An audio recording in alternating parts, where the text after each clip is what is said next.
graça, paz e alegria. A porção de hoje recomendada para a leitura da Bíblia em um ano no plano sequencial é 1 Samuel do capítulo 8 ao capítulo 10.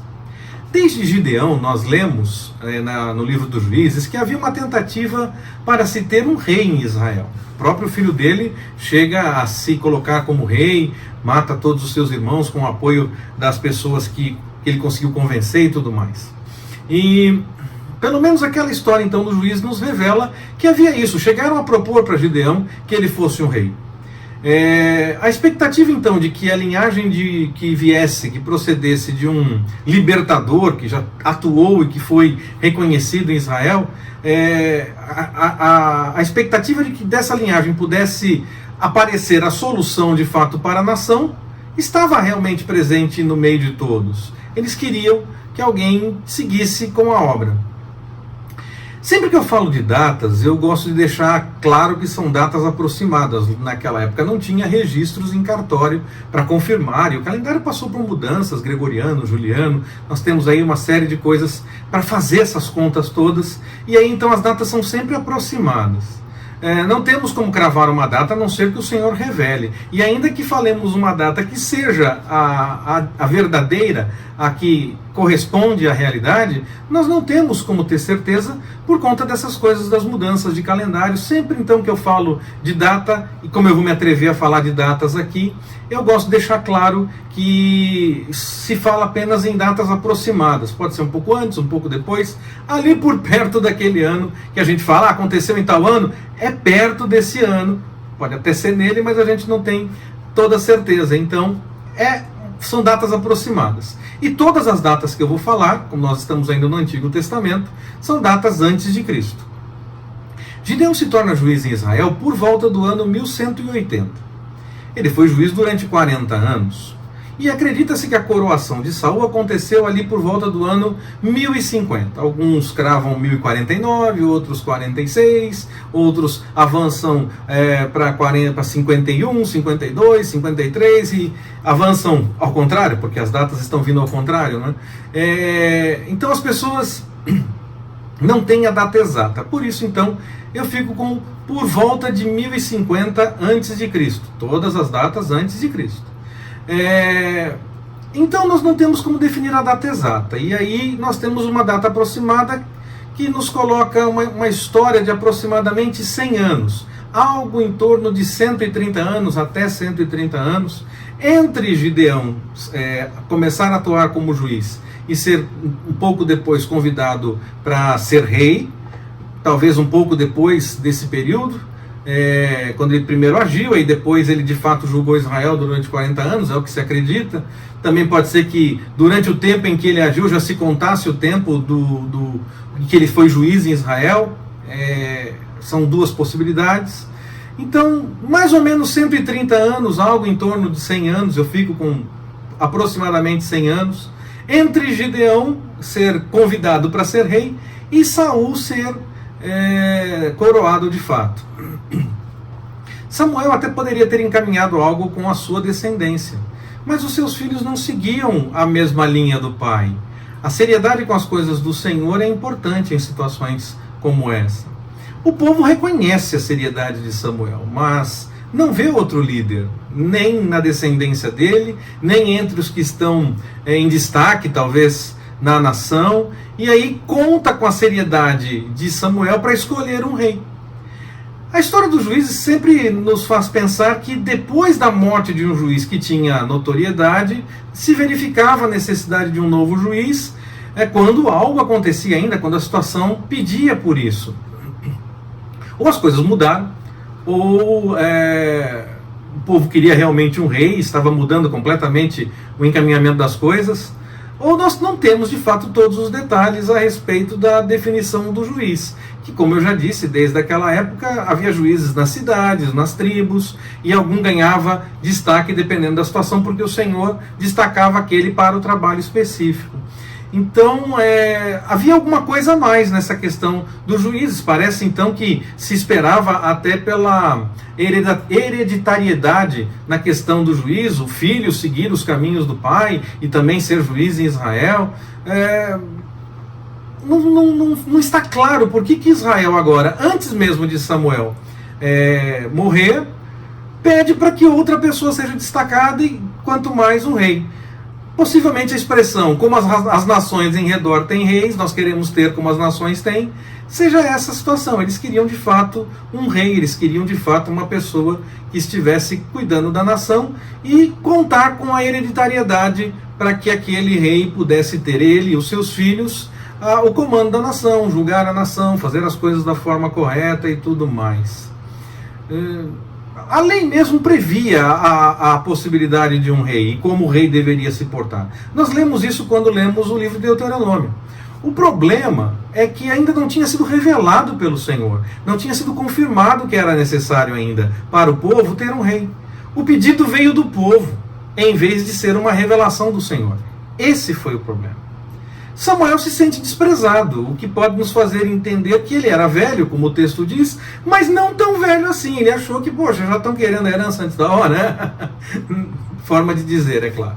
Ele se sente desprezado, talvez ele ainda sentia que ainda tinha possibilidade de continuar durante algum tempo e o povo estava desistindo dele, para que tivesse então uma outra pessoa cuidando do povo. O Senhor deixa claro, não, Samuel, o povo não está desprezando você não, o povo está desprezando a mim. Por quê? Porque não esperou a minha revelação para que haja isso, está pedindo antes que eu revele. Mas tudo bem, isso estava já nos planos, tudo bem, pode encaminhar as coisas dessa forma, não tem problema. Quer dizer, fica parecendo que o Senhor ainda não tinha essa realidade para Israel para esse momento, talvez para um outro momento, já que a lei já previa o que o rei poderia fazer. Mas, nesse momento, parece que não era realmente o encaminhamento. O Senhor atende ao que o povo está pedindo, porque o povo está desprezando o conselho do Senhor, que deveria ele revelar quando chegasse o momento. Aí o Samuel orienta o povo do que o rei vai ter. Algumas regalias, algumas coisas a mais, que todo político, líder político de uma nação, de uma cidade, de um estado tem, não só no Brasil, como em qualquer lugar. Alguns têm mais, outros têm menos, mas todos têm alguma coisa. Alguns até mais do que precisam, em alguns casos até mais do que seja necessário realmente. Até ali os juízes não tinham isso. O Gideão foi um que, me dê um presentinho aqui, está tudo em ordem. Pela fala, quando Saul fala com o moço sobre ir consultar a Samuel, fala de levar um presente, então se queria dar um agrado, não para comprar o favor, ou não para... Alguns acabaram se rendendo a isso, acabaram se rendendo a dar boas informações e boas dicas, apenas para ter o favor, mas a ideia não era essa, a ideia era reconhecer aquele que realmente falou em nome de Deus, dar um agrado, dar um presente para aquele que às vezes nem aceitava. Nós lemos na história Eliseu rejeitando presentes e tudo mais, mas era comum que se fizesse dessa forma. A questão é que os juízes não tinham o que o rei poderia ter. Seria estabelecido por conta da monarquia que a coisa seria desse jeito, seria definido agora. Não seria mais um presente dado de forma espontânea, escolhido cada um fazendo a sua parte. Não, seria definitivo, seria imposto por lei, tributos, impostos e essas coisas todas. E aí Samuel orienta o povo para tentar tirar essa ideia, mas o povo diz que não, de forma alguma. Nós queremos um rei e fim de papo. Eles querem a previsibilidade, preferem isso a uma revelação do Senhor a cada momento que ela se fizesse necessária. Podem até dizer que confiam no Senhor para orientar o rei, mas na prática estão mesmo depositando a confiança numa pessoa. Nós temos que tomar cuidado com esse limite. Nós podemos reconhecer o líder e ter nele que o Senhor o chamou, que o Senhor o destacou, mas nós temos que tomar cuidado para não irmos além do limite de entender que ele é destacado pelo Senhor. E não dar mais importância para esse líder do que para o Senhor. E aí então atrela tudo a esse líder para dizer que é do Senhor. Não é assim, o líder pode se afastar daquilo que o Senhor tinha como propósito original. O líder pode ser levantado tanto para abençoar como para juízo, como foi Nabucodonosor. Nabucodonosor era poderoso, e nós vamos ver no momento certo, quando chegarmos a Daniel, se o Senhor nos permitir assim, que Nabucodonosor, apesar de poderoso, passou por uma situação diferenciada no meio do tempo do seu reinado. Então, o poder é do Senhor. Nós não podemos achar que aquela pessoa ela é o representante máximo de Deus. Aquela pessoa pode falhar como qualquer outro ser humano, pode precisar mudar o seu caminho, pode precisar se arrepender. Nós precisamos continuar confiando no Senhor.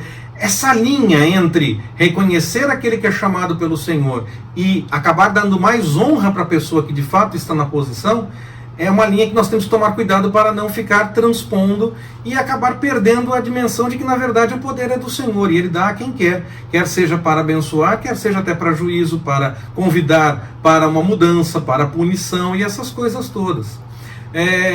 A pessoa que está ali, ela não é especial em si e nem passa a ser a única que pode ser representante de Deus. Aliás, parece que Deus se torna subalterno dessa pessoa. Não, não é assim.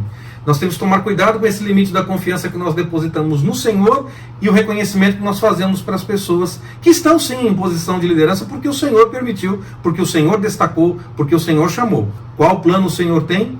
Só Ele é quem sabe, mas Ele permitiu que a situação fosse daquela forma.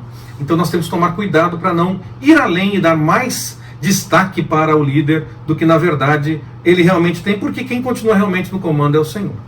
O Senhor preparou tudo, então, para que Samuel encontrasse com Saul, que Saul encontrasse com Samuel, deu as confirmações para Saul ter a certeza da tarefa para a qual ele estava sendo destacado, e ele ainda tem um certo receio, um certo medo, porque se esconde no meio da bagagem, quando é confirmado diante de todo o povo aquilo que Samuel já tinha falado para ele de forma particular.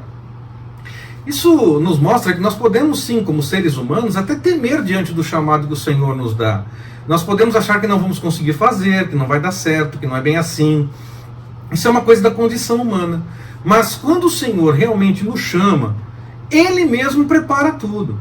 O segredo, então, é que nós nos mantenhamos com a confiança depositada no Senhor e seguindo as suas orientações, em vez de ficarmos confiantes demais em nossa posição ou em nossas habilidades. Mas isso nós veremos no momento adequado, permitindo o Senhor. Que Ele nos abençoe. Forte abraço, até mais, permitindo o Senhor.